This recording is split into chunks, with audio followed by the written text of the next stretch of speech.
the do's and don'ts of employing a nanny. Hello and welcome to All Things Nanny, the go-to podcast for parents and nannies navigating the world of childcare employment.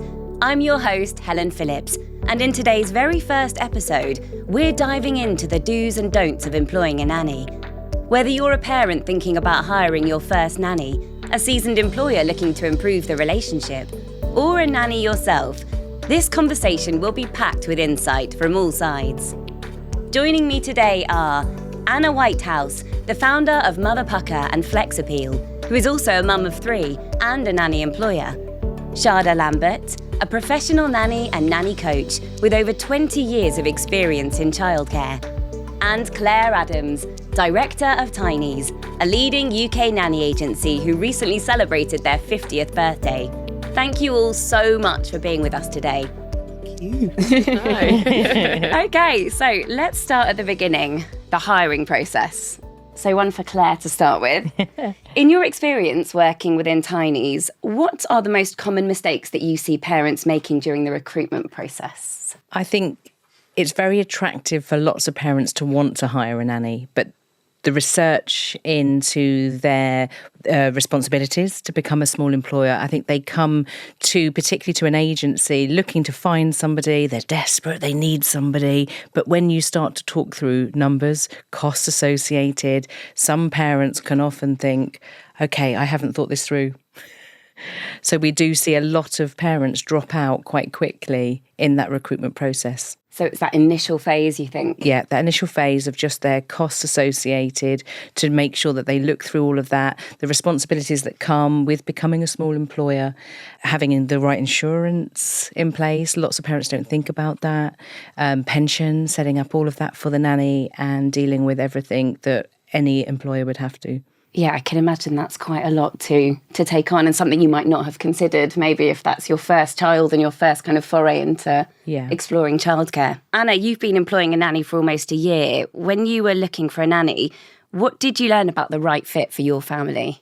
I mean, I don't know what I was looking for, if I'm being honest. Right. And I think that's probably indicative of a lot of parents, if we're being truthful. I mean, obviously there's the kind of Mary Poppins utopia.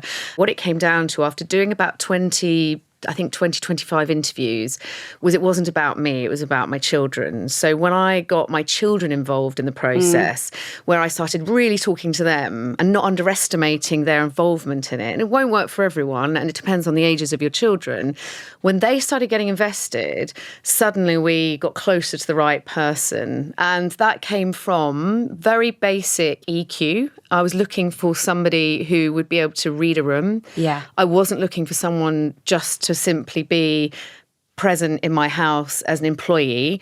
I was looking for someone to work with me on the same level. Like, I was never wanting to be a boss, you know. But ultimately it came down to really not underestimating the 2, now 3 little girls who were going to be spending most of their time with her. And you said that you got your children involved in the process. Was that kind of half the way through, or did you? It was when I was realising that they would be spending the majority of time with this person.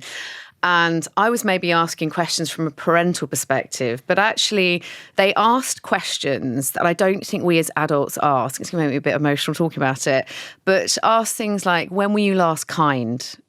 Wow. And that seems such a basic question, where I was questioning, you know, what did the child's calendar look like in your last job? Like, what colour coding system do you have? And they're like, when were you last kind?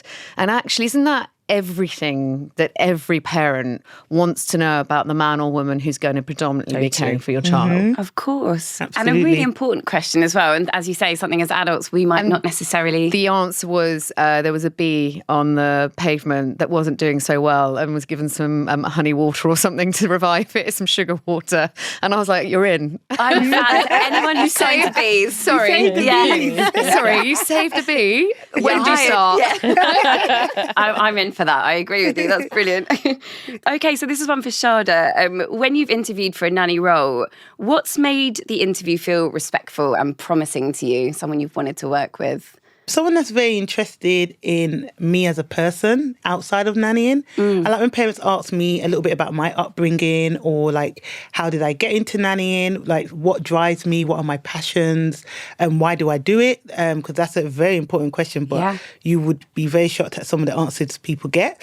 For me, it's about what they envision me coming into the household looks like. So what they can either add to my experience as a nanny, or what they're going to bring as an employer. That's really important to me. I want to know what household I'm walking into. I'm very vibrant. I'm very bubbly. I've got a big personality. And I really don't want to go into a household that's dry. I need humour, I need humour. I need parents that are, very relaxed, trust the professional, but also want to work as a team. And it's not like parent versus nanny. It's we are doing it together. We are a parenting team, and we hold each other down. There might be times that I might forget something and you have to run in, or vice versa. But for me, it's really important that they have a team effort kind of mentality. Yeah, I can totally understand that. Bringing the child up together, it takes a village, right? Yeah, and then, absolutely. to have that support and feel like you've got each other. I called Bella my life wife. I was like, you are my life wife. There is literally no boss and employee scenario here. I love that. That's amazing. The life wife. I'm learning a lot today. Because I might steal that. Okay, so Anna, would you say that there are any mistakes maybe that you made along the way? Yes, absolutely. I'm going to hold myself accountable to this. There weren't enough boundaries from my side in terms of protecting Bella's time, my nanny's time. So she was live-in, and I think there is a difference obviously between live-in and live-out. But when you're live-in, you're always there, hands ready to catch the baby. Not that I was dropping her, but I was dropping lots of balls all over the place. And as women specifically, and it's not a gendered thing, but just I think when you're in a caring profession, what is your instinct to care consistently? And actually, I think that while I obviously needed support in those moments, what I would have done looking back is really ring-fence Bella's time clearly, because you can't rely on goodwill and kind of natural aptitude for caring 24/7. I would have just said, darling, it's fine. You don't need to put the dishwasher on. It's okay, put that down. But we naturally, instinctively, I think just as two women cohabiting, we're desperately trying to help each other always. And that worked both ways. And I think would have ensured that she had space, a lot more space, I think, to herself. She had her own room and she had her own sort of, bathroom, etc. But I think would have just made sure that, she was able to kind of get out more and go away instead of feeling she was always there ready to catch me, And I think I would have changed for sure. That makes sense. And Claire, is this something that you've seen within your work as well? Yeah, definitely. With the parents that register for our help in looking for somebody, to attract the right person, the personality, space was absolutely something that they are looking for to work in that environment with the right family. Yeah. I can totally understand that, living in someone's house. And also you both care about the child and care about the welfare of this family as well. So I can understand that's quite a lot to juggle, and that parents might need support as well as the nannies themselves. It's an incredibly personal relationship, the most intimate personal relationship that can be a baptism of fire. Right. And I think you also have to be medically very aware in terms of, I had a new baby, so I was going through, it wasn't just the baby blues, but, probably teetering on the edge of postnatal depression. That's not for my nanny to carry, it's for her to be aware of. Yeah. I think, again, it's not a transactional profession, it's an emotional one. I think that you have a duty as somebody employing a nanny to be aware of, yourself, what you're going through, verbalise it. Today is not a good day, but it's not for you to carry. I have my partner, my mum, there's another network that should be also holding the mother. It shouldn't predominantly all be on a nanny's shoulders, which, again, if you get on incredibly well, which Bella and I did and do, why would you not help each other out? So I think it's, being really protective of their space and their duties and their responsibilities. Yeah, like the empathy without taking on the kind of responsibility advantage. of... Yeah. And advantage is too strong a word because it's not taking advantage. It's just, like I said, she was my life wife. Yeah. I was like, maybe we should just be more girlfriend and boyfriend. But it's such an intimate environment. It is. And, you know, as an employer, employing that nanny and, you know, what they're seeing going on is your home, is your private space with your partner, with your children. That can be quite challenging to navigate for nannies. I can totally believe that. Emotionally draining. I was going to say, I'm sure Charles can relate to this as well. Yeah, I think, first of all, I would say thank you, Anna. That was amazing because that showed a lot of self-awareness, which I think a lot of families can lack. And the fact that you mentioned that, you know, you relied on your nanny quite like emotionally, but you also said that that's not fully her responsibility. Being aware of that is amazing because that can cause quite a lot of issues in the household. And obviously I've experienced that. I know many nannies have, but that was really refreshing to hear coming from a mum. Like, wow, so maybe they do know, you know, as a nanny, you just think, maybe they don't realise how much they're putting on us and we hold the fort, we don't complain, we just power through. And then when we get home, we cry and we, you know, vent then. But, you know, whilst we're in the household, we hold it together. So that was really refreshing to hear. So thank you for that. Thanks, Shad. That was really insightful. Thank you.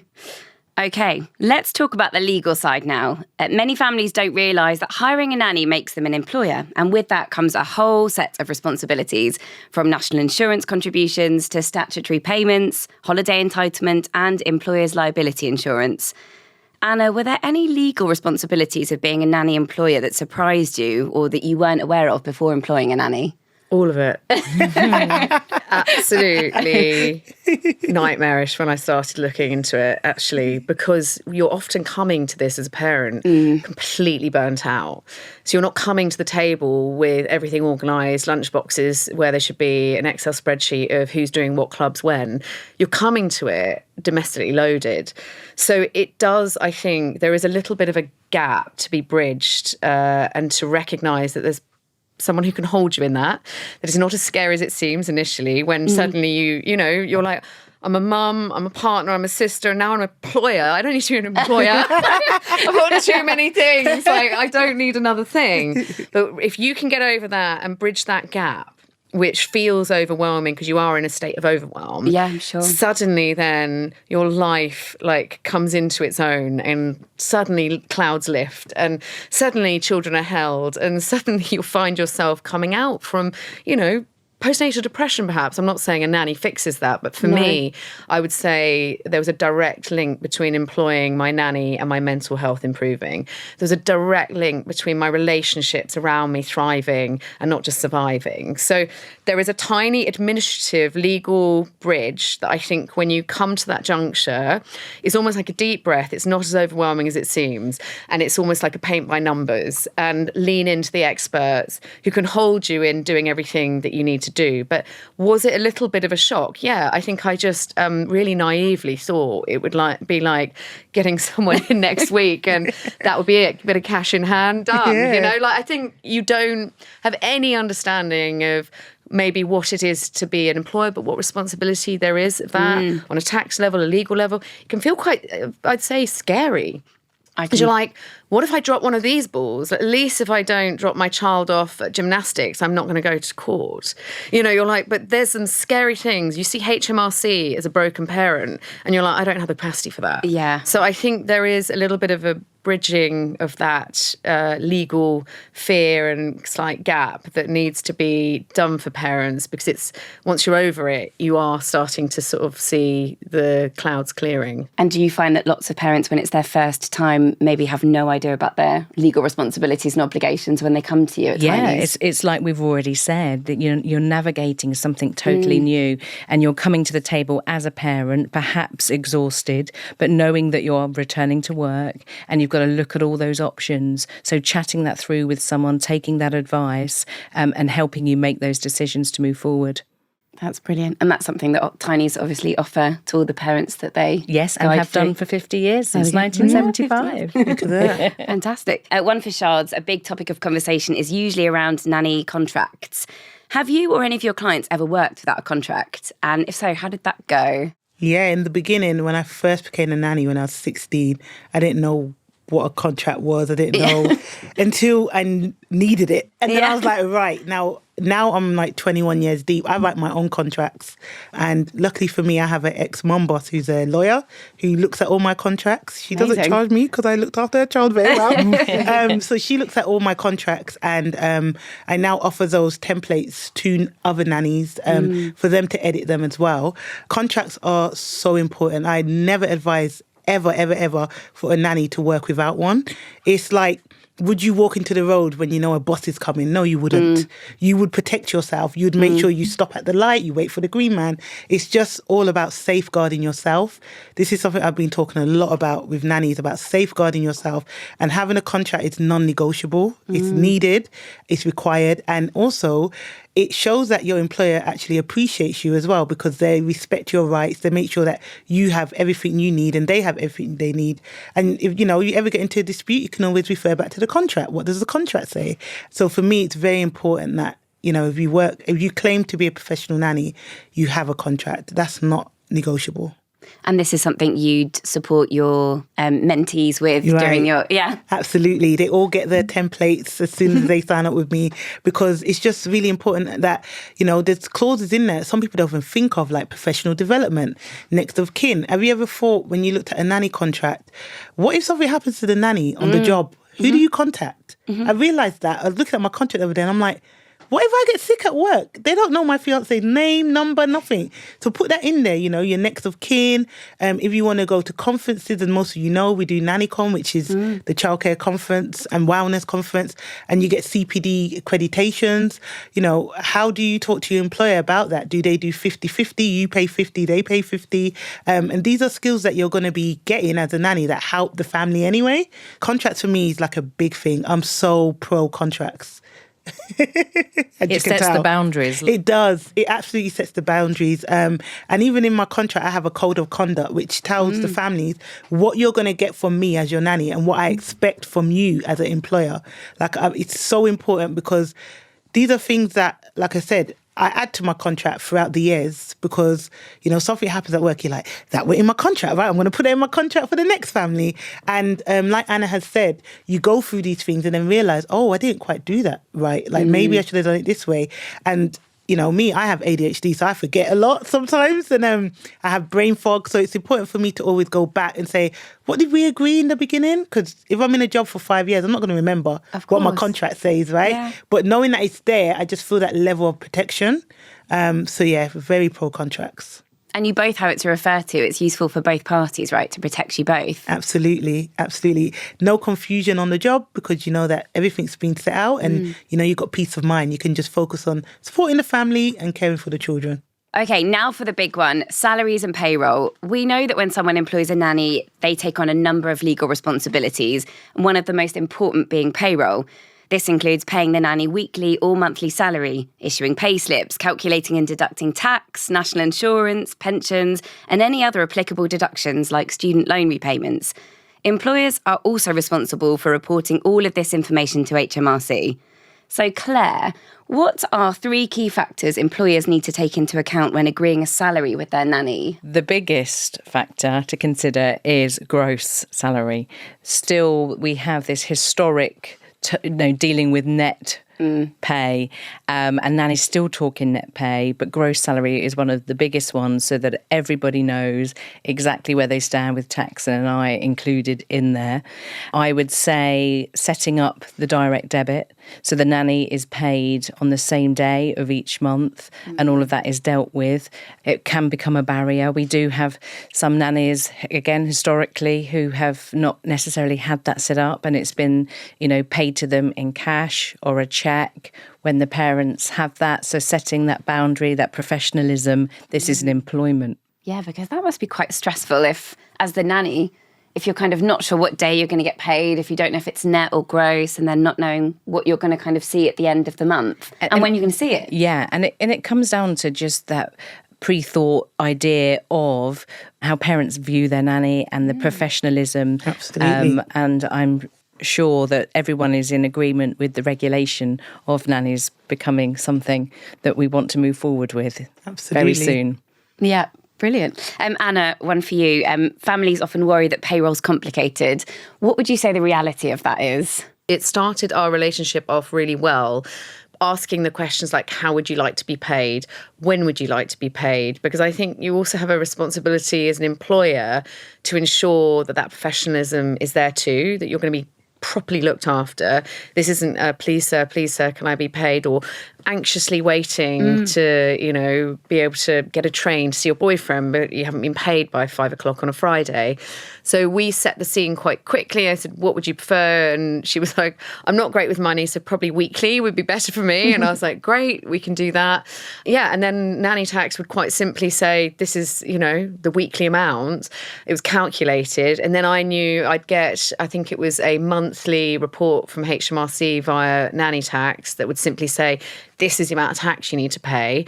And it was, it was paying tax by numbers. If I had gone into this without that kind of support, I think I would have fallen at various hurdles, not because they're difficult hurdles. It's important to put context on this, but because I was in the context of a newborn baby, 4 children running around, a career, my partner working 6 a.m. till 10 p.m.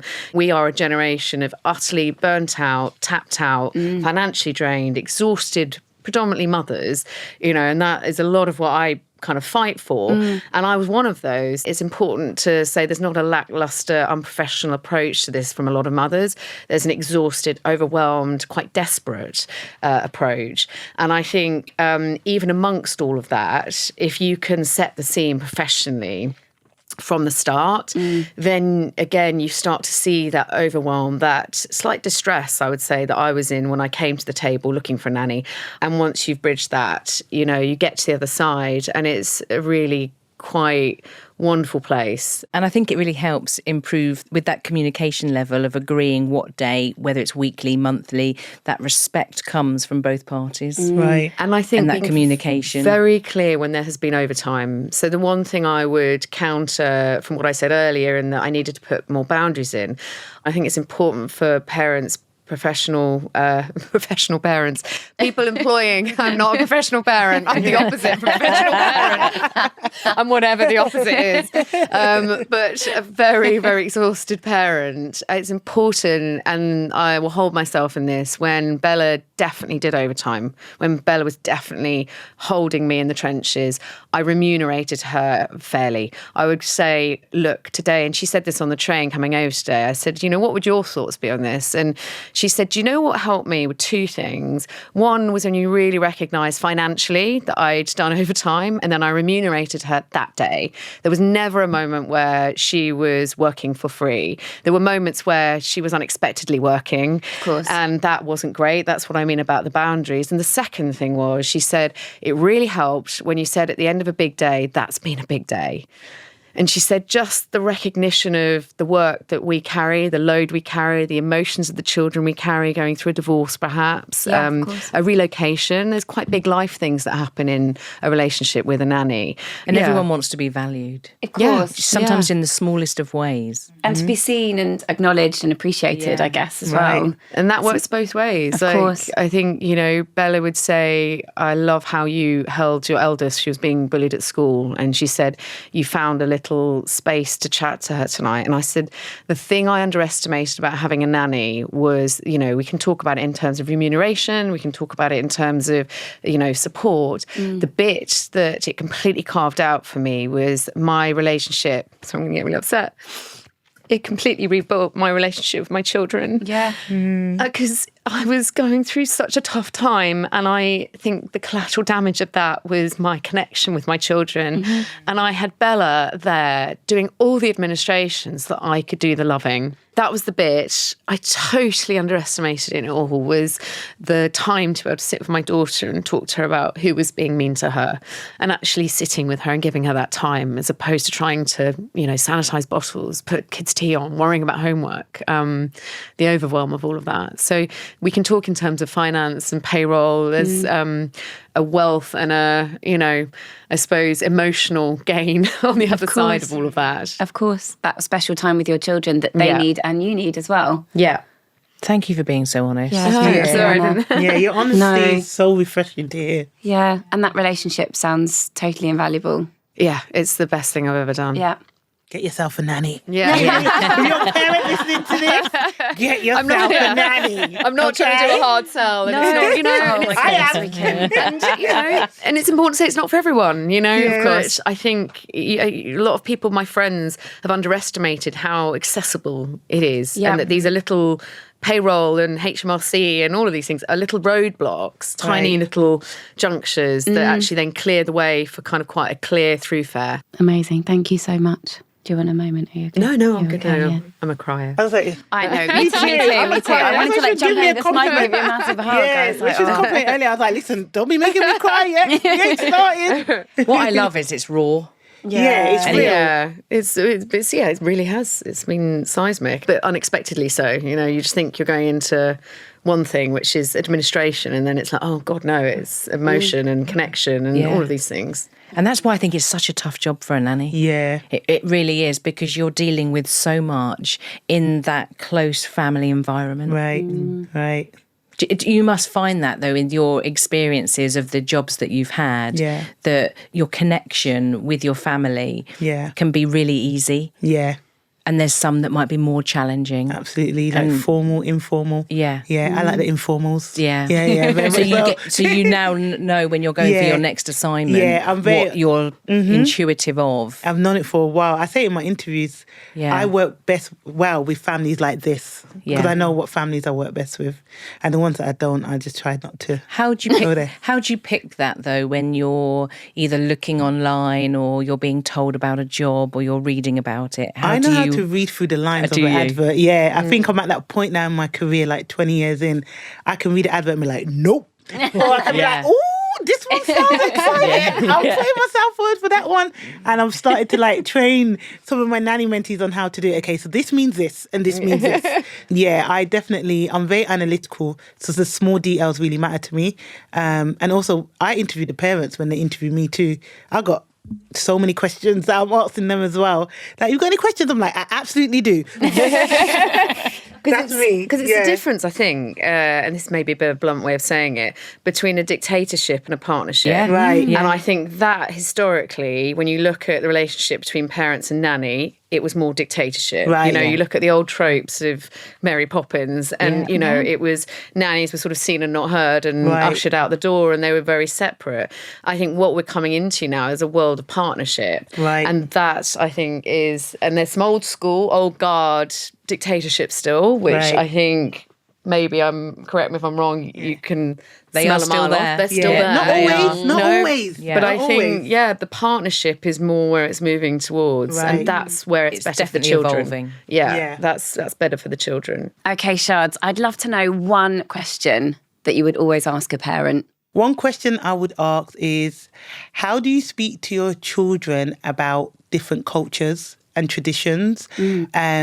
And cultures and traditions that are different to their own. The reason why I ask that is because I'm coming into your household as a British-born Jamaican. I'm going to bring in Jamaican music, Jamaican food, Jamaican culture. And one, I don't want that to be a shell shock for your child, but also want you to know that majority of the children I work with don't look like me. And I want children to understand that there is love and joy in celebrating others' differences. Me being a black nanny, I do get asked sometimes, why is your skin brown? Or why is your hair like that? How come you have no hair? Are you a girl or a boy? These kind of questions that children ask. How do the parents talk about this? Even in regards to the LGBTQ, I worked with a family where, the best friend of the nanny child that I worked with had two moms. How does the parent talk about that at home? Yeah. These are questions that I always ask because I want to know your viewpoint, and I want you to also know how I'm going to talk to your child about these things as well. So that's very important to me, that you're raising a diverse and inclusive child. And it came up because I had a nanny I was mentoring, and she was gay. And she's like, I don't tell my nanny family I'm gay. I'm like, what? Why not? Yeah. I'm like, you need to walk in authentically you. I am so authentic when I go to any household. I'm not dampering who I am, because there was a point when I was doing that, right? And I'm like, no. Why have you not mentioned that? That's part of you, right? It's part of who you and are. I said, she goes, how do you mention that in an interview? And I say to her, okay, you do it scenario questions. You ask the family questions like, if your child, I brought your child to a household for a play date and the parents were same-sex household, how would you feel about that? Right. Yeah. Okay, so now let's turn to the first few weeks of employing a new nanny. Now, this is a crucial time to build the foundations of a strong relationship between nanny and employer. So this is one for everyone. What do you all find helps build trust early on? Communication, transparency. Yeah. Lots of what we've already talked about. Yeah. But I think it is just something that goes throughout the whole process. Bella and I were talking about this on the way here. I asked her this question, because I think it obviously works both ways. And she said, do you know the biggest thing that helped me with you was we spent a day just wandering around together. So we got out of the house. It started personally, not professionally. To your point, her background, her brothers, her sisters, like, how's she feeling about being away from Australia? Like, we started and sort of sowed the seed of the personal. And then when we felt relaxed with each other, we were able to go into calendars and, colour coding of kids' clubs and who's eating their vegetables that day, and I think it set the scene for a really healthy, transparent kind of relationship going forward. Yeah, and that holds lots of value because as a working parent how hard that is when the beginning of the day with handovers and the end of the day with handovers can be quite a busy place, that you don't often have that time for those discussions to get to really understand the person that you're going to be working with and, raising the children together. That's it. And it's such an important relationship, isn't it? Like between, and you're taking on this person to look after your child. So I guess that's something that you want to get to know them as well and get to know their values. It's not transactional, it's emotional. And I think that's underestimated. Yeah, for me, it's non-negotiables.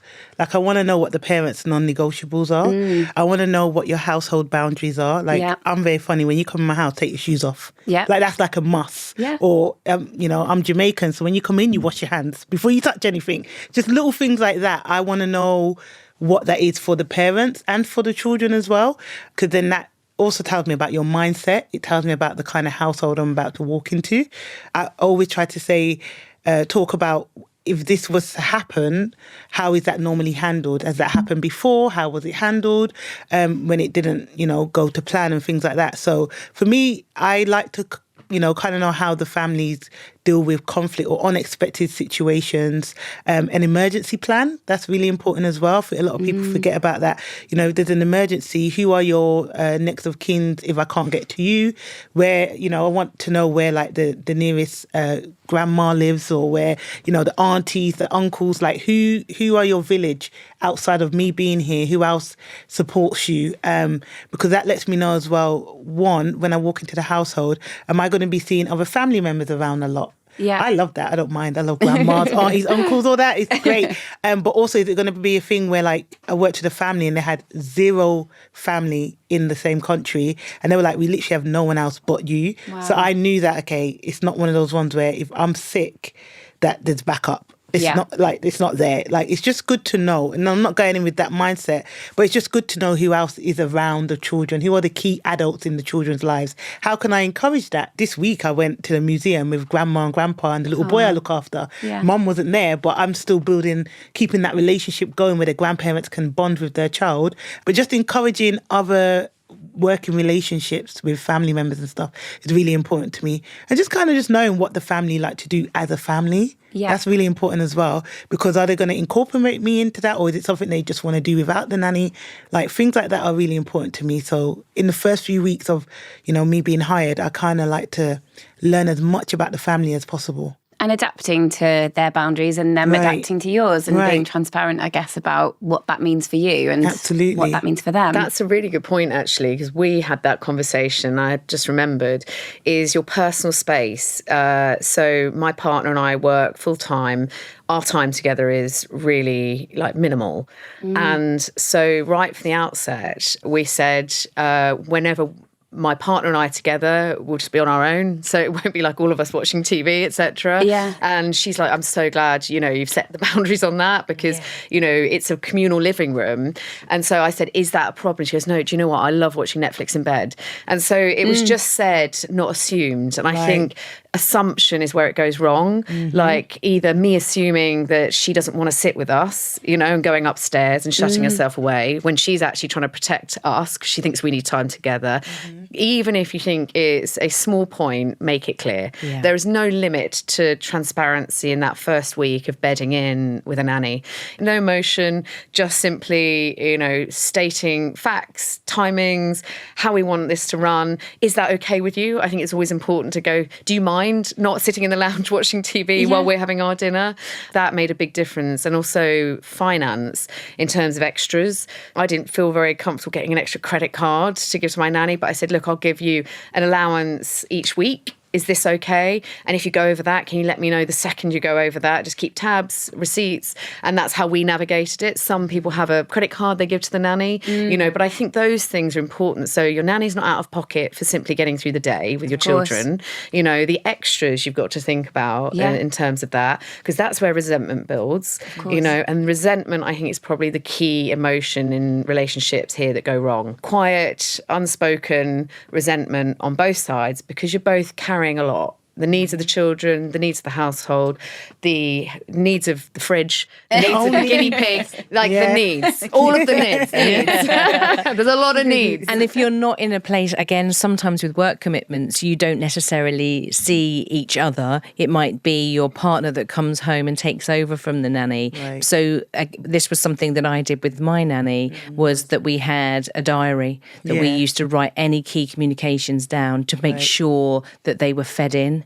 So you didn't miss that, because that's really, really valuable what you've just said, that constant communication, talking about what is needed, what is required, what's worked well, what hasn't worked well. It really does help in those settling in days. And new traditions. What do you want now that I'm on board? What kind of things do you want me to do? Because even mentioned about nanny diary, I've had families that are like, no, I don't need that. But then others have been like, I want to know what they do in the day. I want pictures, I want videos. Yeah. But, I had a mum that didn't really like digital pictures. She wanted printed out ones, and I have a Polaroid camera that I carry with me all the time when I'm nannying. So I can just do a quick Polaroid, add it onto the nanny diary, and the parents can see pictures and a write up. For me, it's really important that developmentally I say what I've done and how it kind of supports the child's development, so that they can read in the nanny diary and stuff like that. So just new traditions that they're thinking, oh, never really thought of that. But now that you're here, we can try doing this. And that's something that you can all grow together as a family. And I think also in the situation I was in, I was there a lot of the time. And we were very transparent about what am I missing emotionally, connection with my children. Because I've gone through a divorce, I work full time. And so I'll be there, but don't feel like I'm micromanaging you when I'm there. I'm not looking at you going, well, you're not making the potatoes like I'd make them. I think you've got to be very clear that even though it's your home and your way of doing things, you've got to remove that the minute a nanny arrives. She's got her way of doing things. You can't resent her for chopping the carrots the wrong way.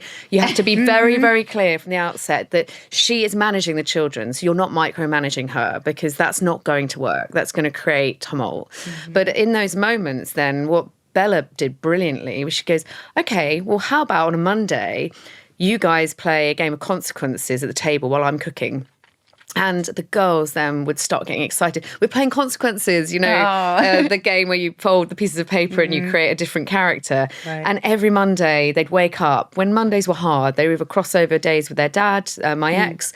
They were hard days. And they'd wake up in the morning and be like, oh my God, we're playing Consequences on a Monday. And that was coming down to what you said, mini traditions, tiny punctuation points within a day that you as a working, exhausted mum don't have the capacity for. To bring joy into the home is something that, money can't really buy. And what I love is that your kids looked forward to that. That they had in their mind when they were perhaps having a tough day at school, that they knew they were going to play that game that they loved.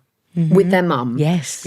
She facilitated and listened to me, facilitated connection time with my children. Yeah. When I couldn't often find the words because I was exhausted with a newborn. So I'd be there breastfeeding, playing a game with my children while Bella was cooking. Now, a traditional way of looking at nanny would be the parent wouldn't be present. But, I think don't underestimate sometimes that, you might be present in the same room. So don't micromanage her. Be clear on your boundaries and what you need in that moment when you are crossing over together. That's it, because I guess it's knowing that you have that time to spend with your children and knowing that you can take that moment. You're not, maybe you're not working at that particular moment, so you can come and enjoy that time together. Bella, knowing that prior to that occasion means she can really make that happen for you or help that happen. Prior to that, my daughter had said to me, and this was the crunch point for us, and every parent I think has that breaking point or crunch point where they go, I need help, was my daughter said to me, Mummy, sometimes I think you don't like me very much when you're on your phone. And it was such a moment where I was unable to see myself slack-jawed on the phone. And I'm sure a lot of parents will resonate with that. Like inbox, ticker tape, school forms, WhatsApp groups, like everything was in this little like rectangle device. And I was being sucked into it because I was completely overwhelmed. And I think that was the junction for me. So when I was able to express that to my nanny, the thing that broke me was this. And so she's like, great, well, phones go in boxes at this time. We do not have phones at bedtime, and she helped instill tech-free time when I wasn't able to see that I was getting sucked into it. She helped me. And we had a tip, actually, from one of our parents. She used to pull over before she walked through the door because of exactly that your phone's ringing, you've got emails still pinging in, and you're not present with your family when you walk through that door. And that's the end of the day when your children are looking forward to seeing you. And it's pulling over 15 minutes before or 10 minutes, just as you're up the road, to just deal with what you need to deal with and then put your phone away. Yeah. So you walk in that door totally present in the moment with your children. Yeah, but also I'm going to counteract that a little bit. I think it's also important that children see that their parents sometimes are very busy, sometimes can't do certain things, because it teaches the child as well that sometimes things need to be handled. And it's not that you're forgotten, but then we can self-occupy or we can do something else until they're done and then we can join them. So sometimes if I see like a mum on the phone and I know that like emergencies come and say, oh, mummy's really busy with something right now, but as soon as she's done, she's going to come back and join us. Or, and that also helps with emotional regulation and, less meltdowns and things like that. And just children understanding that, yes, mummy and daddy's world revolves around you, but also you are in their world as well. And before you came, they were not mummy and daddy. They were a woman and they were a man, and they had other stuff they needed to do. So I'm very big on teaching children that, yes, they're your mum and dad, but they also need time to themselves as well. I can feel my central nervous system calming hearing you do that.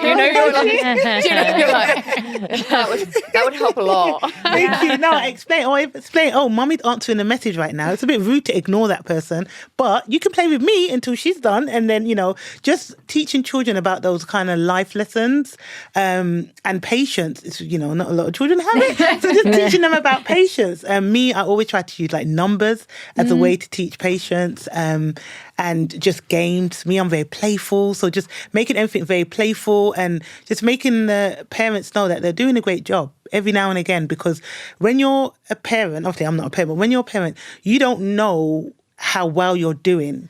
And Nanny had the insight to that. Like I've worked with some mums, I'm like, you are such a dope mum. And they're like, really? And I'm like, yeah. And I tell them, I'm like, you don't think you do this and that? That's amazing. Like I'm always, it's so important to me that like in Jamaican we say big up the parents, big them up. And if you see them do something really well with their child, tell them, because they don't get that feedback from anyone else. They get quite critical. They don't think of it. They get criticised a lot. You shouldn't be feeding your child that, or you shouldn't be doing this. But how often do parents hear that they're doing a great job? That is so good to hear. That is so true. Like nannies, we see that every day, so I'm always It's like really breastfeeding, bottle feeding, shame, judgment. Yeah. Do you share pictures of a child online? Do you not? Right. Have they eaten enough vegetables? You sometimes just need someone, a nanny, go, you're doing a to damn hold good the job. parent as well as the child. Right. And it comes right back to how we began this chat, in the fact that you are supporting each other. Yeah. You are a team. That's what it's Partnership, about. not dictatorship. Yeah. There you go.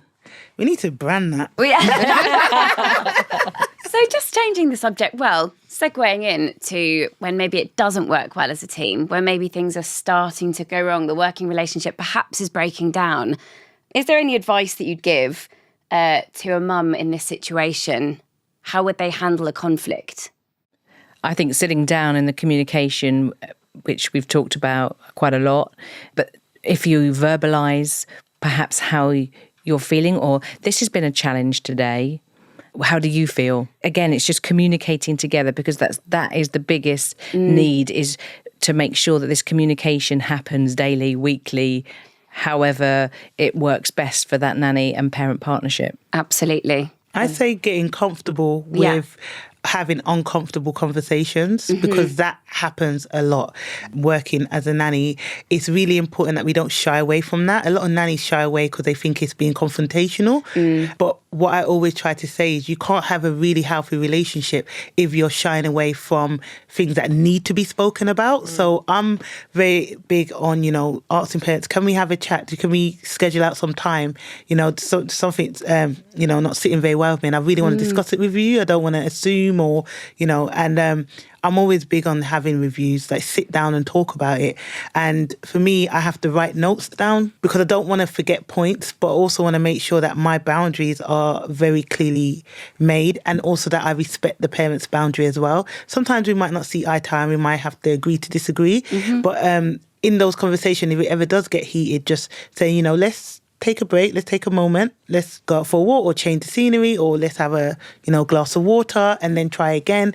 But it's very important that we get used to having those uncomfortable conversations, because that's what's going to actually help in the future to have a more healthy working relationship. Okay, so I'm interested to hear some stories, Shads. I'm sure you've got tons that you share with us. Maybe when communication hasn't quite gone the way that you had hoped and things have gone sour. Have you got any? I've got a few. Which one do you want? One that really does ring to mind, because it was, in my head, it was like a dream job. I got a job overseas. It was between America, the Middle East and Europe. I love working with twins, so it was like a twin nanny job, and it was one of my like really permanent overseas families. And a boundary that I had was very much, especially when like other family members came around, or the other family, not to embarrass me. And one of the things that kept happening, like the mum used to make loads of jokes about me when she had friends around, or and it used to be things that I knew in the moment she was a bit annoyed by, but when we spoke about it at the time, it was like, no, that's not a problem. And then when other people were around, she would bring it up a lot and like make a joke about it. And I felt like it was belittling me. And she used to do it all the time. What sort of things? So she'll say things like, about the way that I cook, right? Like obviously in Jamaican, I cook with spices.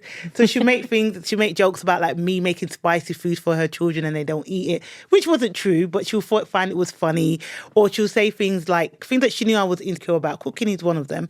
So she'll make a lot of comments about like the type of foods that I cook, and just then like compare about like the kind of foods that she cooked, because she loved to cook. I just didn't find it funny. And so I had to pull that up in one of our check-ins and just say like, I know you was joking, but like I didn't find that funny, and I found that you've done that a few times now. So I asked her to stop, and she kept doing it. And for me, that's like disrespectful. Disrespectful. Yeah. It started to become borderline disrespect, because now you know that it's an issue for me and you're still continuing to do it. To me, that's a choice now. So I mentioned it in 4 different check-ins over a period of 9 months. Wow. And she kept doing it. There was loads of other things going on as well. But eventually I said, if the boundary keeps getting, missed, then I'm not going to be able to stay here, because it shows that the lack of respect. And that job, I ended up getting kicked out of that job because she did it again. And in that moment, normally I wait and talk about it later, but in that moment I said, no, like enough is enough.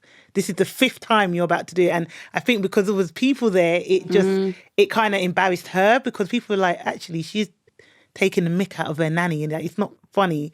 And in the moment, I was like, enough is enough. I went upstairs, I packed my stuff. Bear in mind, I was working in the Middle East. Wow. Where were you in Dubai? I was in Oman. Yeah, wow. I was in Oman.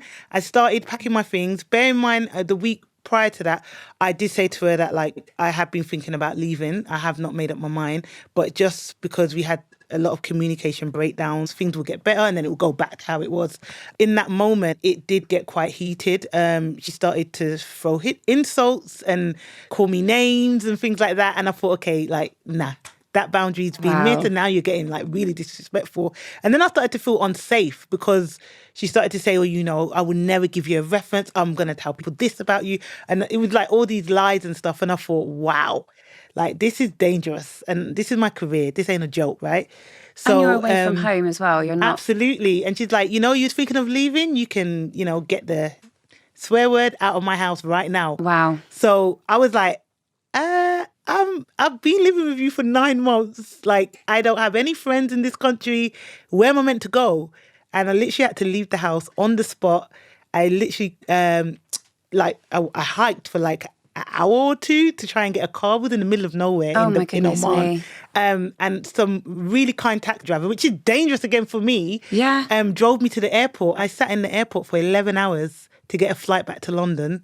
And I've never been able to say bye to those children. I put them down for a nap. So when they woke up, obviously I'm very close to the housekeeper still. She was like, they were crying down the house looking for you. Yeah. And I was just heartbroken. And that stayed with me forever.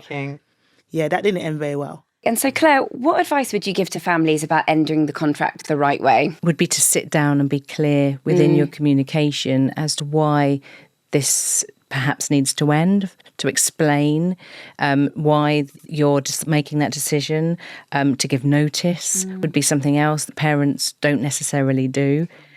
And they will just immediately, from what we've been talking about today, they just make that decision. But it's sticking to the contract, having those boundaries in place and discussing it through as to why. And is there not a way that this can be resolved if there is a conflict? So, Shada, any tips on departures and how to end things respectfully? Yeah, for sure. So from a nanny perspective, I think it's always important to, put your note in writing.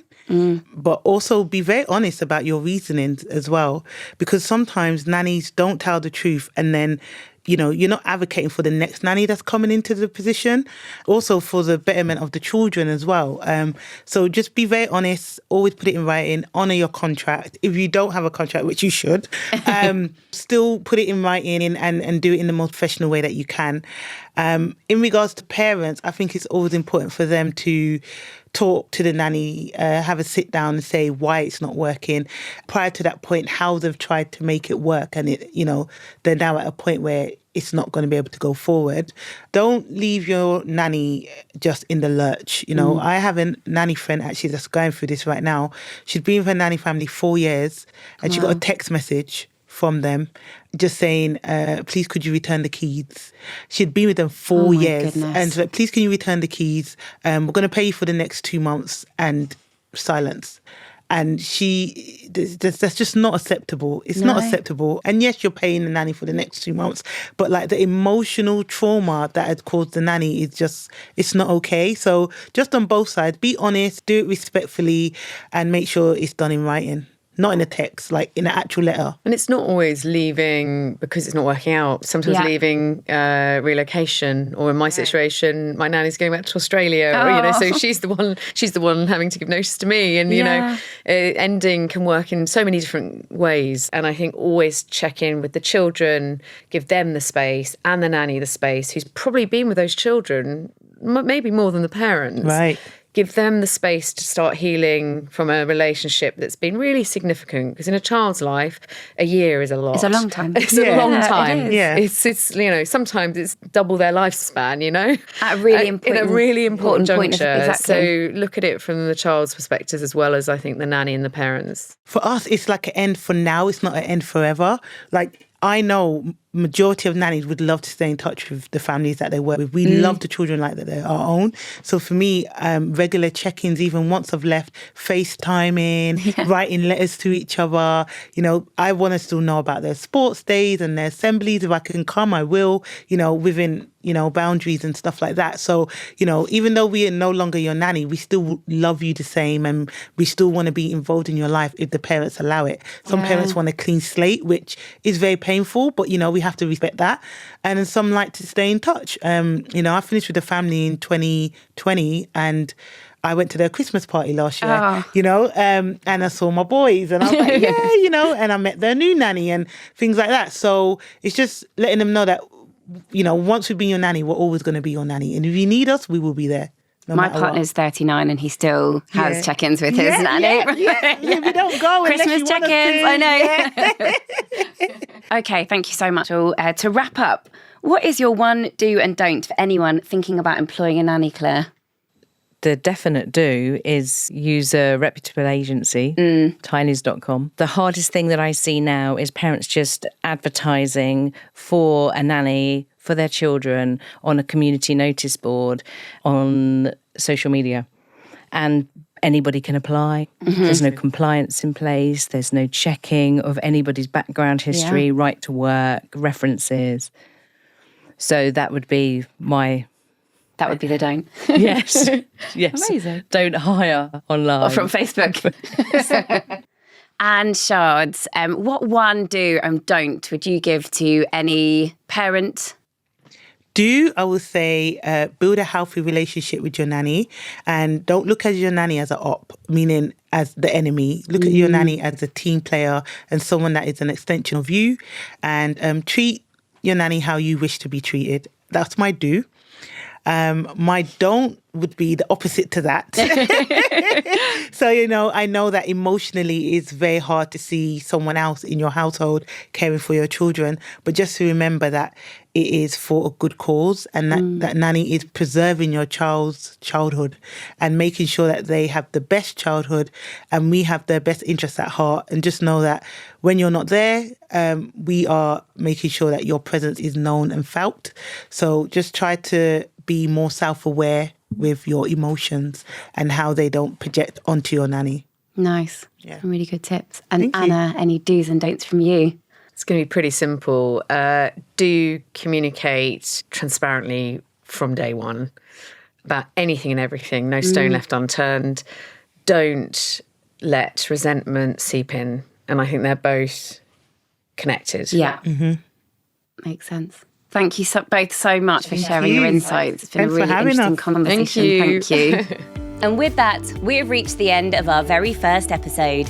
Thank you so much to our guests for sharing such candid and thoughtful insights. We hope this conversation has helped you understand how to create a positive working relationship with your nanny. And if you found today's episode helpful, please subscribe, leave us a review, and share it with someone who might benefit. Until next time, I'm Helen Phillips, and this is All Things Nanny. Thanks for listening.